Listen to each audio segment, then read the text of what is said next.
Bugun tilaklarim umon bir olam, unda yo'q aslo g'am alam.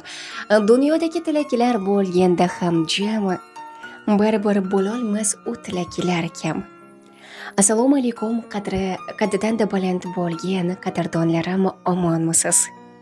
Bugungi 23 noyabrda tug'ilgan qadrli va aziz insonim tavallud ayyomingiz muborak bo'lsin. Ilohim umringiz uzoq, hayotingiz esa go'zal va baxtli lahzalarga boy bo'lsin. Xonadoningizni sevinch, nur, fayzu baraka aslo tark etmasin.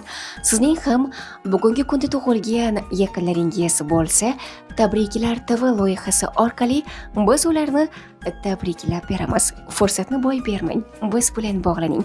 Murojaat uchun 50lik 444 33 11 raqamlariga qo'ng'iroq qiling.